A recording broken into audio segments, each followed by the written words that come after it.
ನಿಮ್ಮ ಫೇವ್ರೇಟ್ ಪಾನಿಪುರಿ. ಮದುವೆ ಮುಂಚೆ ಕದ್ದಿ ಮುಚ್ಚಿ ಬರ್ತಿದ್ದ ಜಾಗ ಇದು, ನೆನಪಿದ್ಯಾ? ಇದ್ದಕ್ಕಿದ್ದಾಗೆ ಇದು ಹೆಂಗ್ ನೆನಪಾಯ್ತು? ನಮ್ಮ ಹೆಂಡತಿ ದೇವ್ರಿಗೆ ಮದುವೆ ಆದಮೇಲೆ ಹನಿಮೂನ್ ಕರ್ಕೊಂಡು ಹೋಗೋದಿರಲಿ, ಪಕ್ಕದ ರೋಡ್ಗೂ ಕರ್ಕೊಂಡು ಹೋಗಿಲ್ಲ. ಇದಾದ್ರೂ ಮಾಡೋಣ ಅಂತ ಅನಿಸ್ತು. ಇಷ್ಟು ಹೇಳಿದ್ರಲ್ಲ, ನನ್ಗೆ ಹನಿಮೂನ್ಗೆ ಹೋಗಿ ಬಂದಷ್ಟೇ ಖುಷಿ ಆಯ್ತು. ಇಂಥ ಹೆಂಡತಿ ಪಕ್ಕದಲ್ಲಿದ್ದರೆ ನಿನ್ನ ಜಾಗದಲ್ಲಿ ಇಡೀ ಪ್ರಪಂಚ ಸುತ್ತಾಡ್ಬೋದು. ಫೈನಲಿ ಇವತ್ತು ನಿಮ್ಮ ಮುಖದಲ್ಲಿ ಹಳೆ ಕಣ್ಣನ್ ಲವಲವಿಕೆ ನೋಡಿದೆ. ಈ ನಿಮ್ಮ ಸ್ಮೈಲ್ ನೋಡಿ ಎಷ್ಟು ದಿನ ಆಗಿತ್ತು ಗೊತ್ತಾ? ಎಲ್ಲ ಹುಡುಗಿಲಿಲೆ ಅವ್ರು ಒಬ್ಬರನ್ನ ಜೊತೆಗಿದ್ರೆ ಇಡೀ ಪ್ರಪಂಚದಾಗ ನನ್ನ ಮುಗ್ದಲ್ಲೇ ಇರುತ್ತೆ. ತಗೊಳ್ಳಿ.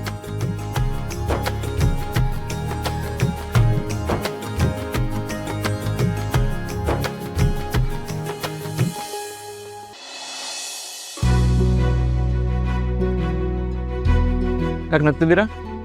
ನೀವು ಎಂತೆಂತ ಸರ್ಪ್ರೈಸ್ ಕೊಟ್ಟಿದ್ದೀರ ಅಂತ ನೆನ್ಸ್ಕೊಂಡು ನನಗೆ ನಗು ಬಂತು. ಅವತ್ತು ರೋಡ್ ಸೈಡ್ ಅಲ್ಲಿ ನೀವೊಂದು ಹಾರ್ಟ್ ಶೇಪ್ ದೋಸೆ ಮಾಡ್ಕೊಟ್ಟಿದ್ರಲ್ಲ, ನಿಮ್ಗದು ನೆನಪಿದೆಯಾ? ಮರೆಯಕ್ಕಾಗತ್ತಾ ಸರ್? ನನ್ನ ಲೈಫಲ್ಲೇ ನಾನು ತಿಂದಿರೋ ಬೆಸ್ಟ್ ದೋಸೆ ಅದು.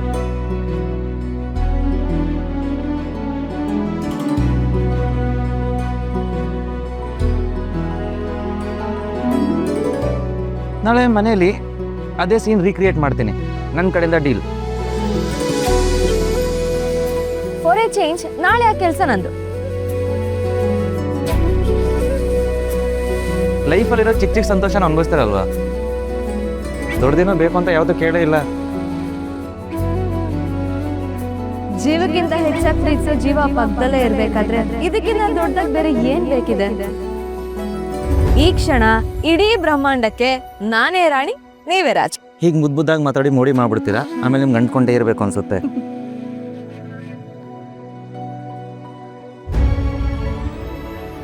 ಮದ್ವೆಗ್ ಮುಂಚೆ ಬರೀ ಭಯ ಪಟ್ಕೊಂಡೇ ಇದ್ದಿದ್ದಾಯ್ತು. ಈಗ ಫ್ರೀಡಮ್ ಇದೆ, ಆದ್ರೆ ಕೆಲ್ಸ ಬಿಡ್ತಿಲ್ಲ. ಇನ್ನು ಅಂಟ್ಕೊಂಡಿರೋದು ಎಲ್ಲಿ ಬಂತು? ಅದಕ್ಕೋಸ್ಕರ ಇವತ್ತು ಇಡೀ ದಿನ ನಿಮ್ಗೆ ಲೀಸು ಕೊಟ್ಬಿಡ್ತೀನಿ. ಪ್ರಪಂಚ ಮರೆತು ಹಾಯಾಗಿದ್ಬಿಡೋಣ. ಏನಂತೀರಾ? ಹೂ ಅಂತೀನಿ. ನಾವ್ ಯಾವಾಗ್ಲೂ ಹೀಗೆ ಇರ್ಬೇಕು ಕರ್ಣ ಸರ್. ಹೀಗೆ ಅಂದ್ರೆ ರೋಡ್ ಮಧ್ಯದಲ್ಲ? ತುಂಬಾ ತರಲೆ ಆಗಿದ್ದೀರಾ ನೀವು. ನಾನು ಹೇಳಿದೆ ನಿಮ್ಗೆ ಅರ್ಥ ಆಗ್ಲಿಲ್ಲ.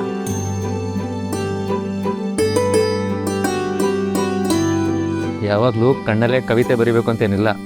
ಪಕ್ಕದಲ್ಲಿ ನಿಂತು ಕಾಳು ಹೇಳಿದ್ರು ಅದು ಪ್ರೀತಿನೇ. ಹೀಗೆ ನಾವಿಬ್ರು ಸದಾ ಕಾಲ ಜೊತೆ ಆಗೇ ಇರ್ಬೇಕು.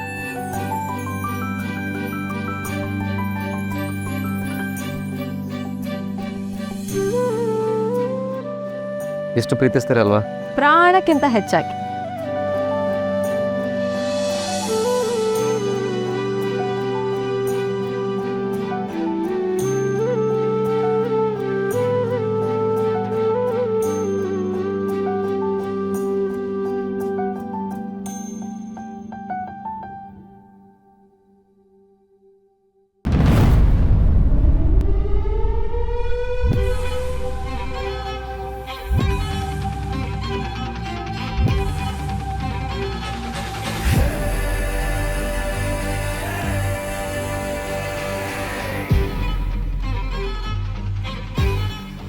ಏನ್ ಡಾಕ್ಟ್ರೇ, ಚೆನ್ನಾಗಿದ್ದೀರಾ? ಚೆನ್ನಾಗಿರ್ತೀರಾ ಬಿಡಿ. ಯಾಕಂದ್ರೆ ಜೊತೆಲಿ ಐಸ್ ಕ್ರೀಮ್ ತಿಂತಾ ಇದ್ದೀರಲ್ಲ, ನಮ್ಗೇನಿಲ್ವಾ? ಹೆಂಡ್ತಿನ ಜಾಲಿಯಾಗಿ ಸುತ್ತಾಡ್ತಾ ಇದ್ದೀರ ಅಂತ ಅನ್ಸುತ್ತೆ. ಸೂಪರ್ ಸೂಪರ್ ಡಾಕ್ಟ್ರೇ. ಇಷ್ಟಾದ್ರೂ ರಸಿಕತನ ಇರ್ಬೇಕು ಬಿಡಿ. ಯಾರಿ ನೀವು? ಯಾರ ಹತ್ರ ಹೇಗ್ ಮಾತಾಡ್ಬೇಕು ಅನ್ನೋ ಸೆನ್ಸ್ ಇಲ್ವಾ ನಿಮ್ಗೆ? ಸುಮ್ನೆ ತೊಂದರೆ ಕೊಡದೆ ಇಲ್ಲಿಂದ ಹೋಗ್ತಾ ಇರಿ, ಇಲ್ಲಾಂದ್ರೆ ಪೊಲೀಸ್ ಅವ್ರನ್ನ ಕರ್ಸ್ಬೇಕಾಗತ್ತೆ. ಕರೀರಿ ಮೇಡಮ್, ನಾನೇ ಬೇಕಾದ್ರೆ ಫೋನ್ ಮಾಡಿಕೊಡ್ಲಾ? ಈ ಸಿಟಿಲಿ ಅದ್ಯಾವ ಪೊಲೀಸು ನಮ್ಮನ್ನು ಮುಟ್ತಾನೆ ನೋಡೇ ಬಿಡೋಣ ನಾವೇ. ಕರ್ಣ ಸರ್, ಯಾರು ಇವರು? ಇಲ್ಲಿ ಬಂದು ರೌಡಿಸಮ್ ಮಾಡ್ತಿದ್ದಾರೆ. ಸಿಕ್ಕಾಪಟ್ಟೆ ಕೋಪ ಬರ್ತಿದ್ಯಾ? ಬಿ ಪಿ ಜಾಸ್ತಿ ಮಾಡ್ಕೊಬಿಡಿ. ಯಾಕಂದ್ರೆ ಡಾಕ್ಟರ್ ಆಗಿ ನಿಮಗೆ ಗೊತ್ತಿರ್ಬೇಕಲ್ವ? ಬೇಡ, ತುಂಬಾ ಜಾಸ್ತಿ ಮಾತಾಡ್ತಿದ್ದೀರಾ. ಸುಮ್ಮನೆ ಇಲ್ಲಿಂದ ಹೋಗ್ತಾ ಇರಿ. ನೀವೇನು ಕಮ್ಮಿ ಮಾತಾಡ್ತಿದ್ದೀರಾ? ಇದು ಗೌರ್ಮೆಂಟ್ ರೋಡು. ನಾವು ಎಲ್ಲಿ ಬೇಕಾದ್ರೂ ಓಡಾಡ್ಬೋದು, ಹೆಂಗೆ ಬೇಕಾದ್ರೂ ಓಡಾಡ್ಬೋದು. ಅದರಲ್ಲೂ ನಿಮ್ಮ ಗಂಡ ಮಾಡಿರೋ ಕೆಲಸಕ್ಕೆ ನಾವೇನು ಬೇಕಾದರೂ ಮಾಡ್ಬೋದು.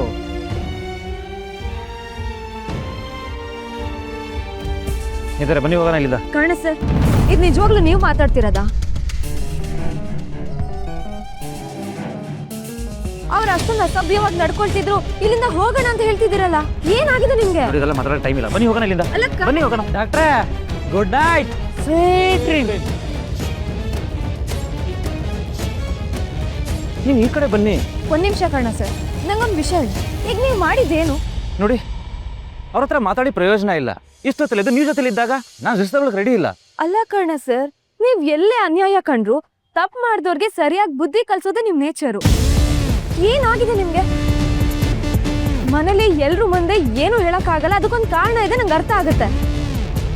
ಆದ್ರೆ ಇವ್ರು ಯಾರೋ ರಸ್ತೆಲಿ ಹೋಗೋ ರೌಡಿಗಳು ಏನೋ ಮಾತಾಡ್ತಿದ್ರು, ನೀವು ಸುಮ್ಮನೆ ಇರೋದಾ? ನಾನೇ ಅವ್ರಿಗೆ ಪ್ರಶ್ನೆ ಮಾಡ್ತಿದ್ದೆ, ಆದ್ರೆ ನೀವೇ ನನ್ನ ತಡೆದು ಕರ್ಕೊಂಡು ಬಂದ್ರಿ. ಇದು ನಿಮ್ ಕ್ಯಾರೆಕ್ಟರ್ ಅಲ್ಲ ಅಂತ ನಂಗೆ ಚೆನ್ನಾಗಿ ಗೊತ್ತು ಕರ್ಣ ಸರ್. ನೀವು ಹೇಳ್ತಿರೋದು ನಿಜ, ಬಟ್ ಸಿಚುವೇಶನ್ ಸರಿ ಇಲ್ಲ.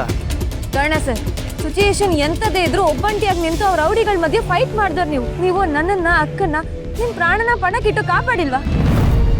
ಈಗ ಏನಾಯ್ತು? ಎಲ್ಲಾಯ್ತು ಆ ನಿಮ್ ಧೈರ್ಯ? ನೋಡಿ, ನಿಮ್ಗೆಲ್ಲ ವಿಷಯ ಹೇಳ್ತೀನಿ, ನೀವು ಬನ್ನಿ, ಗಾಡಿ ಕೂತ್ಕೊಳ್ಳಿ. ಇಲ್ಲ ಕರ್ಣ ಸರ್, ನನ್ನ ಮಾತು ಬನ್ನಿ. ಅಲ್ಲ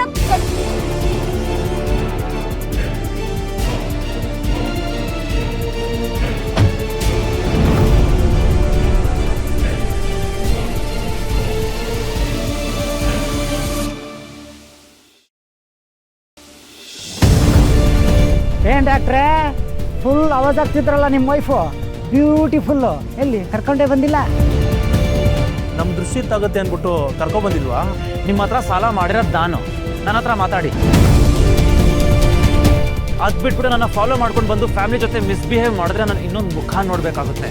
ಓಹೋ, ನಮಗೆ ಧಮ್ಕಿನಾ?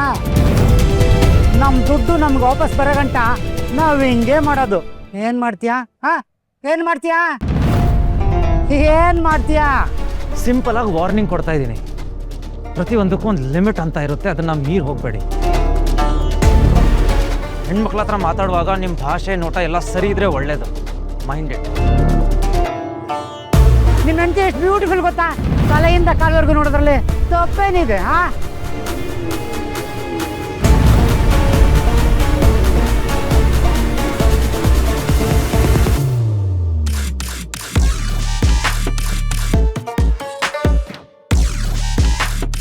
ಡಾಕ್ಟರ್ ಕೈಲಿ ಬರೀ ಸ್ಟೆಥೋಸ್ಕೋಪ್ ಇಡೋದು ಅಂತ ಮಾತ್ರ ಅನ್ಕೋಬೇಡಿ. ಇದೇ ಕೈಲಿ ಮೂಳೆ ಮುರಿದ್ರೆ ಯಾವ ಹಾಸ್ಪಿಟ್ಲಲ್ಲೂ ಅಡ್ಮಿಟ್ ಮಾಡೋಕ್ಕಾಗಲ್ಲ.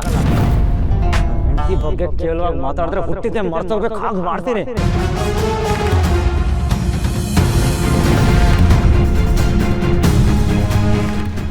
Last warning.